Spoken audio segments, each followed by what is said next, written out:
Olá, seja bem-vindo a mais um programa. Você está aqui no Aguiar Dev Talks e hoje no programa 55 vamos bater um papo aqui, trocar uma ideia sobre início de carreira.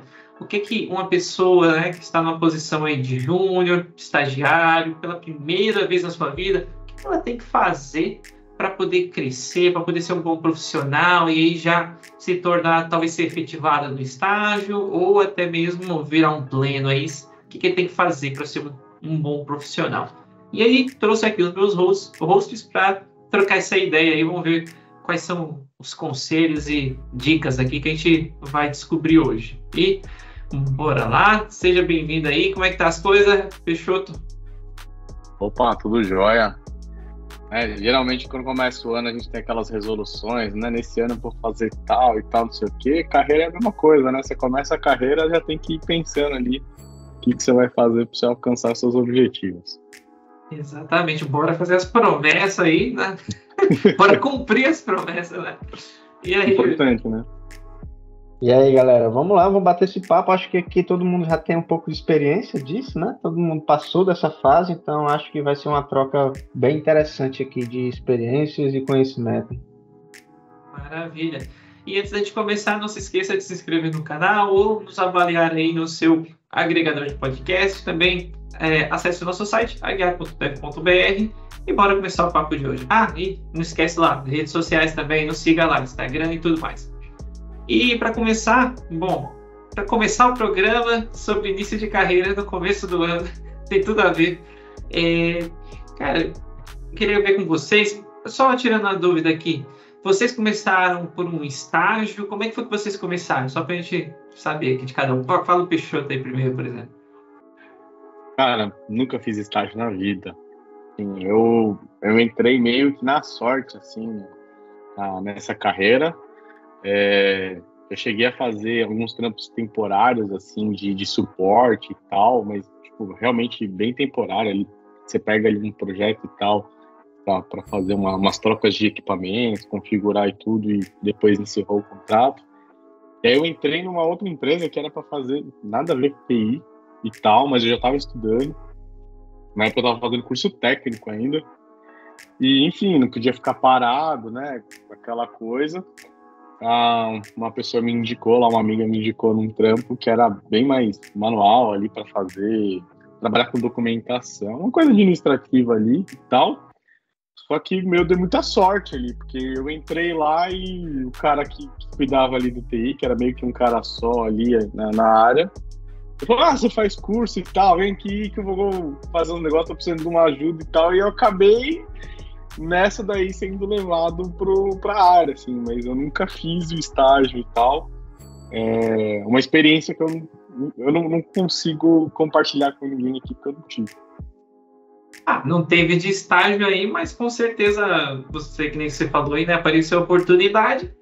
Como diria os jogadores de futebol, né, você foi fundo, e aí, né, seguiu mas eu acho que isso é uma coisa importante que a gente pode entrar mais no detalhe, que é ficar atento às oportunidades, né, às vezes, porque tem gente que às vezes cai a oportunidade na mão e a pessoa não sei onde está olhando, as coisas acontecem, passa e perde, então acho que já é uma coisa para se pensar, a pessoa ficar ligada no que está acontecendo ao redor, né? Às vezes as coisas surgem e aí você precisa só... Pois é, né?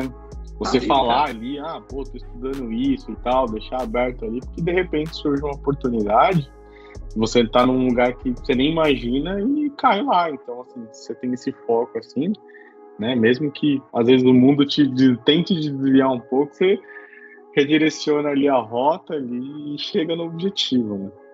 Exato. E você, Yuri, como é que foi o teu começo? Já começou como um juninho aí ou fez um estágio?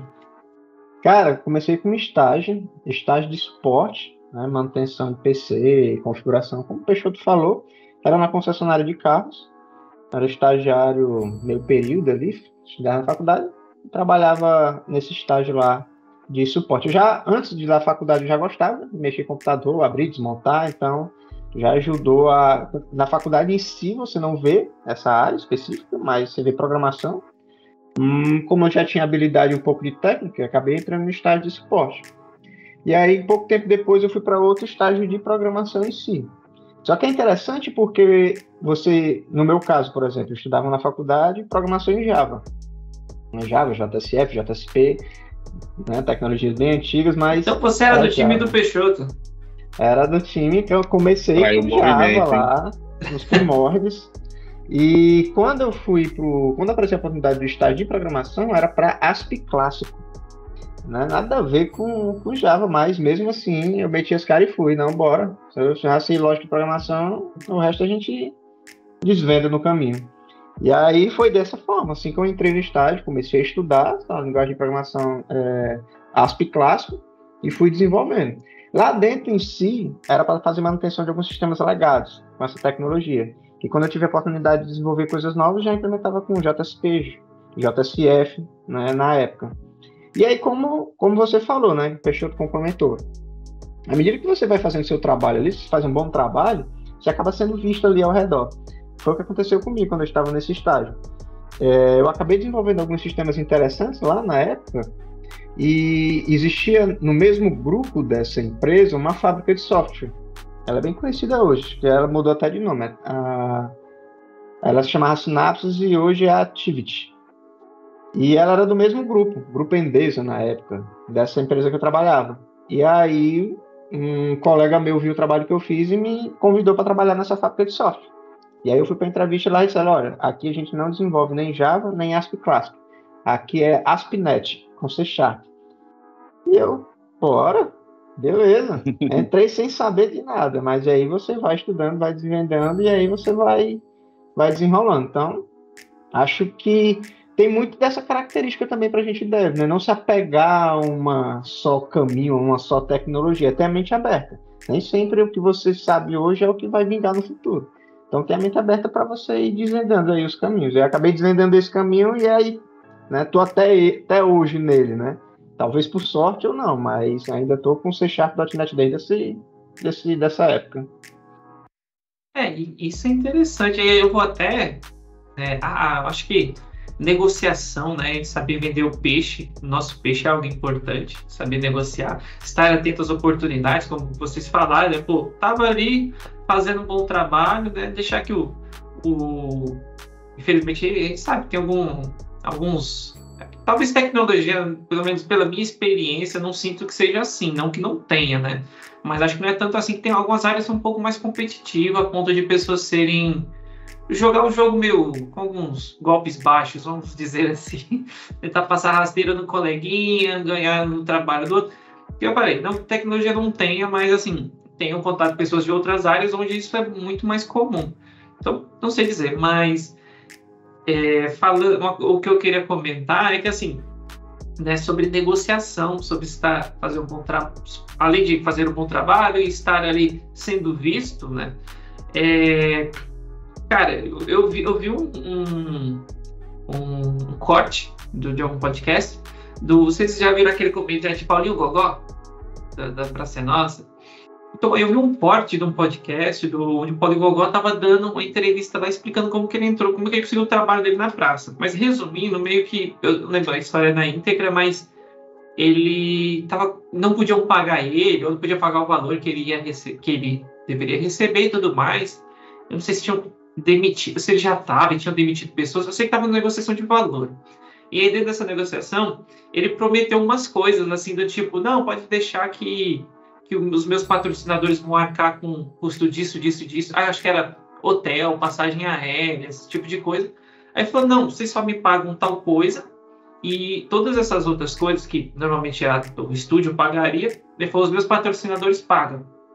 Aí a TV falou, né, o SBT falou, não, beleza, então, pode vir, né? E o único problema é que ele não tinha patrocinador nenhum. Foi um blefe. Então, assim, mas, bom, como vocês já devem perceber, deu certo, né? Porque, enfim, ele tirou do próprio bolso para poder fazer acontecer as coisas e, no fim, ele foi contratado, tudo deu certo. Aí, bom, o cara tá bem, mas aí é que tá, né? Saber jogar o jogo. Tem hora...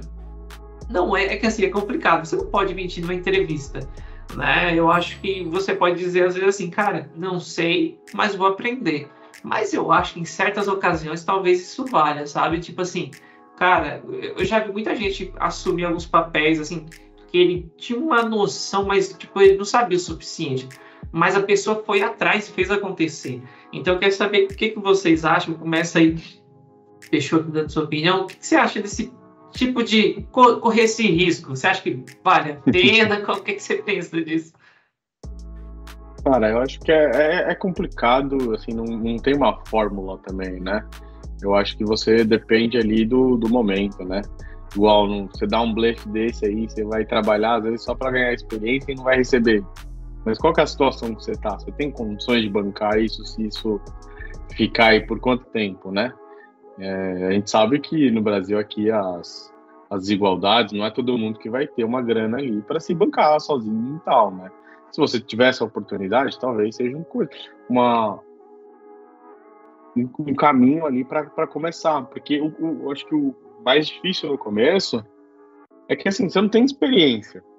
Você precisa aprender ali. Ah, mas eu fiz um curso, mas eu fiz faculdade, mas não sei o quê.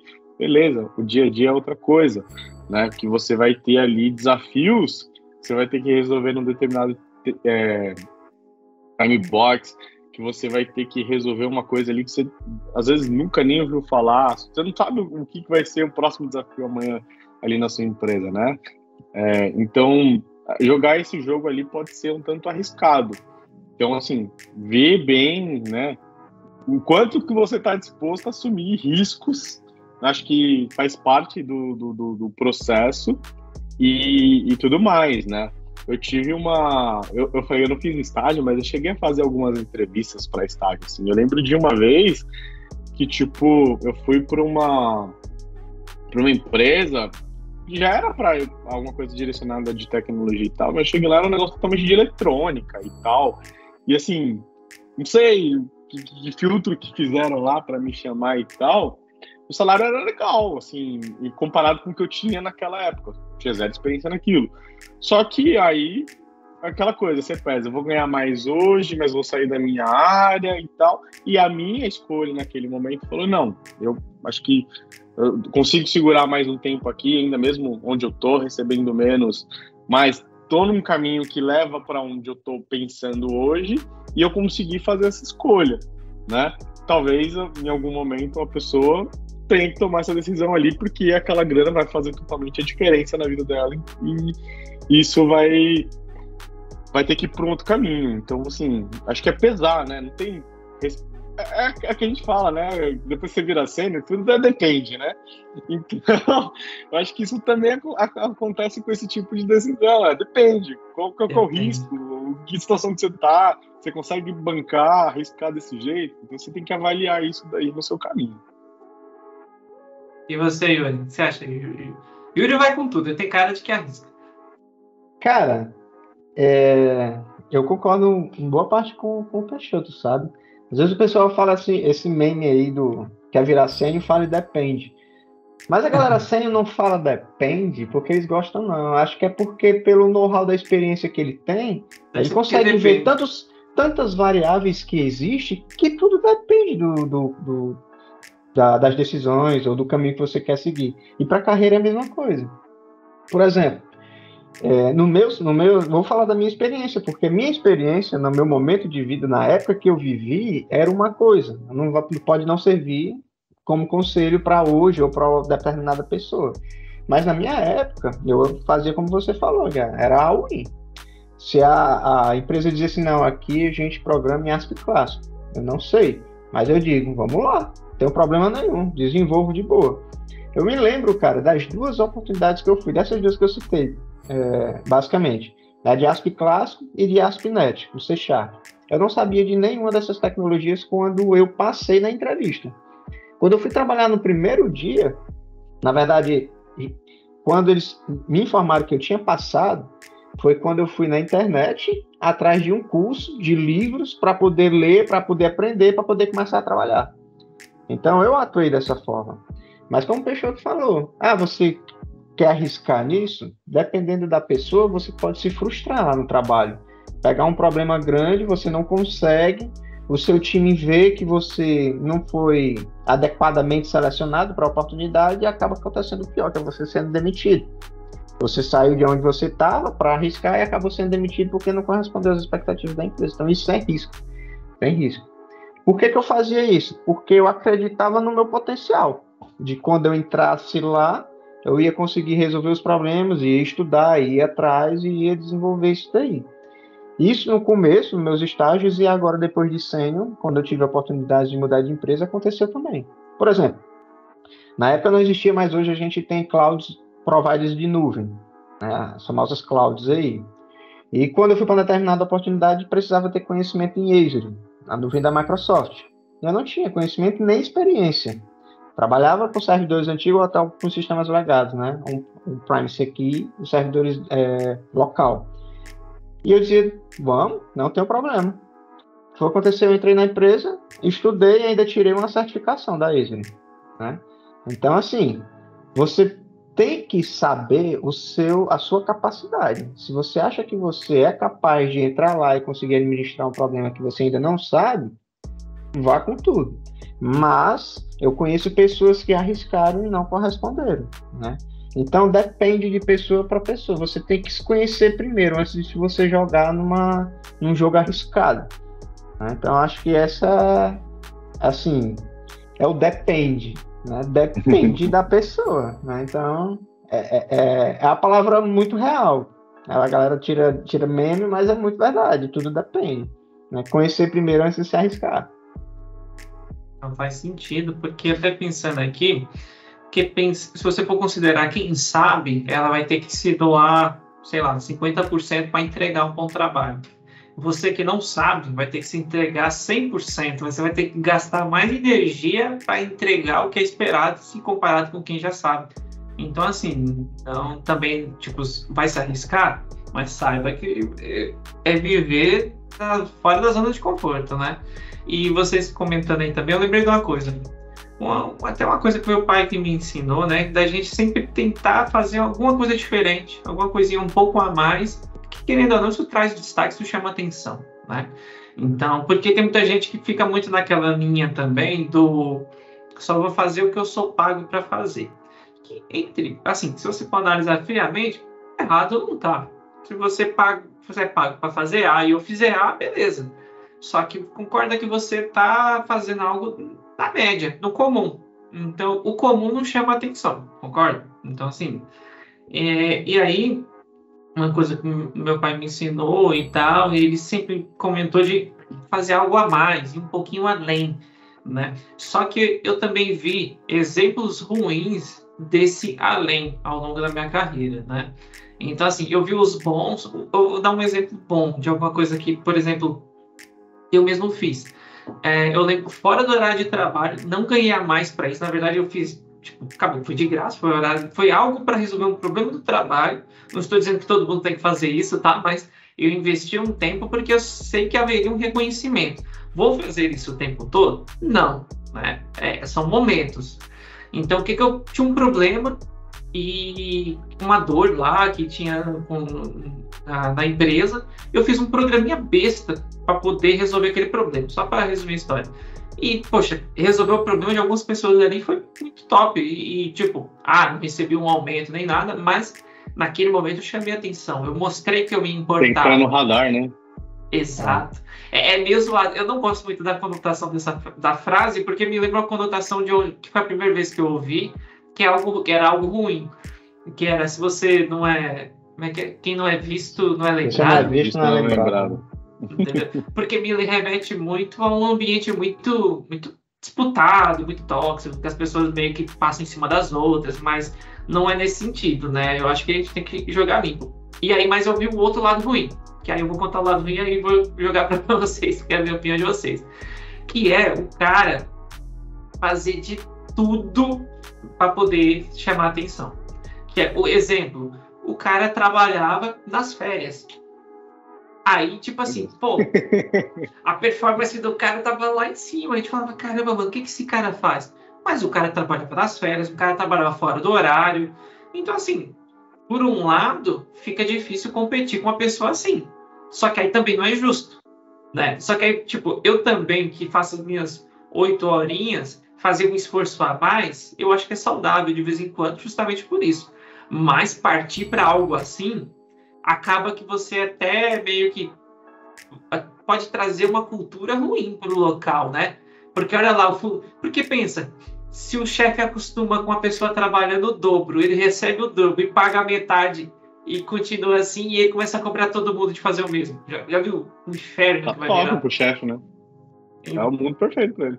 É o mundo perfeito, exatamente. E aí eu queria saber se vocês, começando aí, Peixoto, conta um pouquinho, o que você acha dessa percepção aí, se você já viu algum exemplo, ou você já teve alguma atitude, ou já viu pessoa tendo atitude, seja a saudável, ou essa que não é tão saudável assim? Cara, eu acho que quando você está no início de carreira, realmente, você tem que procurar alguma coisa para mostrar ali o seu valor, né? Você fazer uma entrega, pode ser uma entrega importante, vai te trazer alguma visibilidade, mas assim, tá todo mundo entregando ali, né? No geral. Né? Então, assim, o que você teve de destaque, né? Não sei se o melhor caminho, talvez, às vezes você vai ter que, né, dar um gás a mais ali, principalmente no início e tal, acho que faz parte também, né? Você quer mostrar o seu caminho, você tem muita coisa para aprender, então, às vezes, até aproveitar isso também para você aprender mais e tal, né? Mas, de repente, acho que tem outros caminhos. Eu sempre fui, assim, é uma característica minha, de observar muito os ambientes onde eu tô, assim, sabe? E perceber que tipo de atitudes são mais valorizadas, que tipo de atitudes são menos valorizadas, né? Quais são as pessoas que têm um diferencial ali, o que elas fazem, né? E tentar ali buscar esses espelhos positivos ali, né? Tanto para aprender mais com essas pessoas, quanto para saber realmente o caminho ali, né? Cada empresa, querendo ou não, por mais que você já tenha ali trabalhado em vários, você vai ver que é tudo entregar software, mas cada empresa tem um jeito ali, né? E isso, querendo ou não, você vai ter que se adaptar a esse jogo. Então é entender como que cada lugar, como que se joga esse novo jogo. Então eu procurava sempre estar muito ali, entendendo quais são as horas que eu posso fazer mais perguntas, quais são as horas que eu tenho que talvez ficar um pouco mais quieto e fazendo essa parte do jogo ali, que eu acho que faz dá essa importância ali no começo. E aí você vai descobrindo ali, talvez para você vai ser, né? Vou pegar aqui um exemplo da minha área de teste. Tô num ambiente aqui, sim, eu sou júnior e tal, ainda não tenho muita experiência, mas, poxa, eu ouvi falar de teste de carga e a empresa não faz, eu acho que isso daqui poderia ser um diferencial. Então começa a jogar essa ideia ali, você começa a perceber onde que tem deficiências e tal, pode ser um caminho que talvez você não precise nem fazer ali, talvez nas horas, talvez vai ter que estudar depois do trabalho para aprender a proposta que você está dando diferente também, mas assim, faz parte também, né? É um investimento, mas eu acho né? Que tem esse caminho. Exato. Então, enxergar onde que estão os problemas e tentar ser criativo ali na hora da solução, né? Criativo não é gambiarra. Vale deixar bem claro. Eu tenho 2 pontos relacionados a isso. Um é que vale muito com o que o Peixoto falou. Mas o primeiro ponto, justamente para quem está em início de carreira, júnior, isso foi experiência que eu já passei, né? Vou dar um exemplo aqui de experiência que eu já vivenciei. Com um júnior que tinha muita pressa para subir na carreira. E ele queria muito mostrar o serviço dele. E ele era um bom profissional tecnicamente. A habilidade técnica dele era muito alta, se comparava aos sêniors, por exemplo. Mas ele queria mostrar tanto serviço que acabava comprometendo algumas entregas do time, ou até mesmo comprometendo a qualidade da squad toda, por causa da pressa dele de querer mostrar resultado. O que eu quero dizer com isso? Por exemplo, na hora de mensurar atividades por time, um dev ou o outro dev pegava 1 ou 2 atividades para entregar no sprint. Esse dev júnior pegava 4, 5 atividades ao mesmo tempo. Muitas vezes não entregava. Às vezes o card entregava, mas voltava por causa que identificava bugs no teste. Então, assim, o cara tinha muita habilidade técnica, mas faltava uma coisa que era primordial para quem quer subir na cadeira, que era soft skill. Ele queria centralizar algumas atividades para eles, queria ser dono de algumas atividades. Ele achava que, por ser importante em determinadas features ali, ele seria essencial dentro do time, dentro da empresa. E aí por isso que ele ficava pegando atividades e não compartilhava. E aí isso aí acabou causando que quando teve a rodada de promoções ele não recebeu, justamente pelo motivo de ter muita pressa no desenvolvimento das atividades. Então, o que ele estava almejando, ele não conseguiu por estar fazendo aquilo que ele achava que precisava ser feito para conseguir. Então, tem que ter um pouco de equilíbrio, né, nesse sentido. E um outro ponto que o Peixoto falou, ser observador, isso é muito importante, mas tem uma cerimônia que as pessoas geralmente não gostam de fazer, ou não têm costume de fazer, que também é muito importante, que é o one-on-one.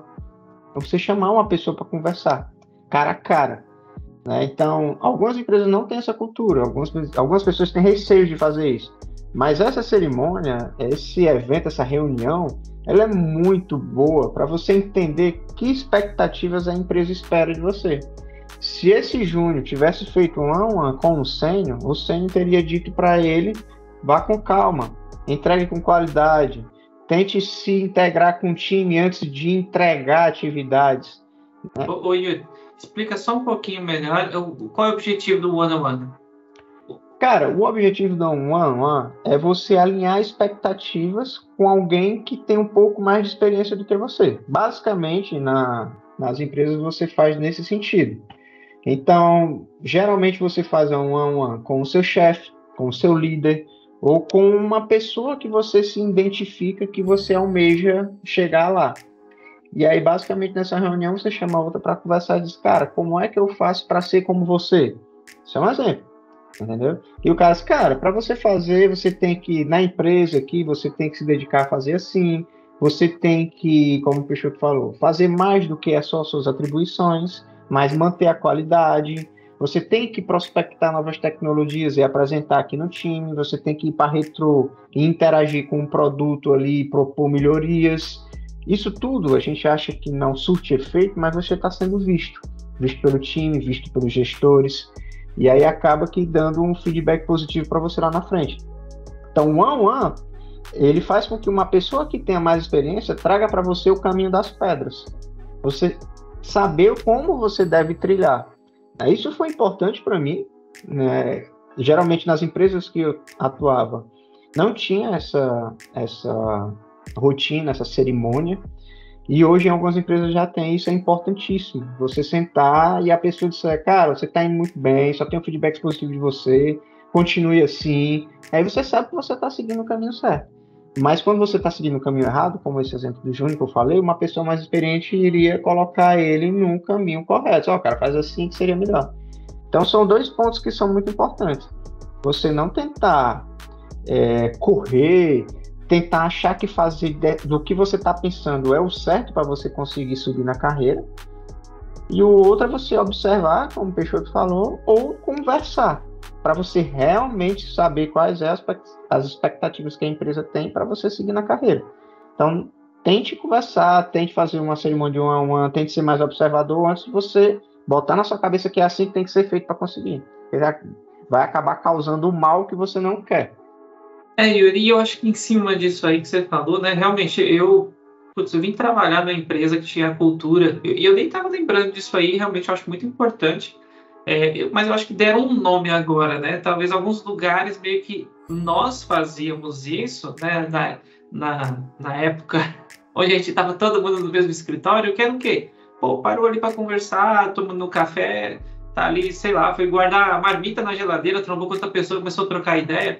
Eram esses momentos que a gente tinha, às vezes, para entrar em algum assunto importante, assim, de conselho e tudo mais. Às vezes pedindo ajuda para resolver um problema, você entrava nesse tipo de conversa meio que meio que de forma orgânica, né? Então eu acho que mesmo que a pessoa esteja inserida num lugar onde isso não seja uma cultura, não precisa ter esse nome. Vai você mesmo, chama uma pessoa: cara, posso trocar ideia com você uns 15 minutos, queria te perguntar umas coisas e tal. Às vezes você é novo na empresa, fala: cara, queria entender algumas coisas. Chama o cara para trocar ideia e aí você entra nesses assuntos. Eu acho que pode ser uma forma bem natural de você aprender, mesmo que não tenha esse tipo de coisa. E acho que só para fechar aí, uma coisa que eu lembrei, que quando você falava isso de conversar com uma pessoa mais experiente, eu lembrei de um detalhe importante, que é algo que eu falo para algumas pessoas, que é você ter um mentor, né? O que é ter? Hoje é chique ter um mentor, né? A gente fala essa palavra, mas na verdade é só alguém mais experiente que você tem como referência. Cara, eu tenho, assim, eu lembro da primeira pessoa que eu tive como referência, assim, como mentor. Eu lembro que, se ele estiver assistindo aí, é o Antônio, onde no primeiro trabalho, esqueço, a gente é amigo até hoje, a gente conversa de vez em quando. E, cara, eu queria ser igual ao Antônio. Eu lembro que no dia que eu mostrei o negócio pro Antônio, e o Antônio falou assim, cara, eu não sabia isso aqui. Aí eu falei assim, você não sabia, mano? Aí ele falou, não. Eu falei, eu te ensinei. Ele falou, quer dizer, a vida, mano, você ensinou uma coisa pro Antônio, velho. E é sensacional essa sensação. E, cara, e você tem, eu acho que os melhores mentores são aqueles que esperam que os mentorados os superem, né? Ou ensinem alguma coisa do tipo. Então, entenda, né? Escolha bem não é só ter experiência, né? Tem que ser aquela pessoa que realmente, que às vezes você escolhe uma pessoa mega experiente, mas é super fechada e não tá afim de ensinar. Você vai tomar uma porrada de graça. Então, assim, toma cuidado com quem você vai escolher como mentor, assim, mas acho que é o último conselho aí que eu deixaria para quem está começando na área, né? Ter uma referência ali, né? E, bom, hoje a gente tem aí, né? Estamos vivendo mais do que nunca a era digital. Você não precisa estar na mesma empresa para continuar tendo contato com as pessoas, né? Você pode levar essa relação para fora da empresa, e como eu e acredito muitas outras pessoas também fizeram, né? Bom, é isso aí. Eu acredito que, nossa, dá para levar esse papo aí muito mais longe, né? Mas talvez a gente faça uma parte 2 ou focado em um foco um pouco diferente. Mas por hoje é isso, né? Se você está começando sua carreira aí, seja no estágio, seja como júnior, espero que tenha inspirado você de alguma forma. Comenta aí para a gente saber também, ou manda para um amigo teu aí que às vezes está até pensando em começar, para ele, quando finalmente o primeiro sim dele chegar aí, ele já possa começar com o pé direito, bem direcionado, já sabendo jogar o jogo aí, né? E, bom, é isso aí, né? Peixoto, Yuri, obrigado aí mais uma vez trocando essa ideia. E a você que ouviu esse programa até aqui, meu muito obrigado e até a próxima. Tchau!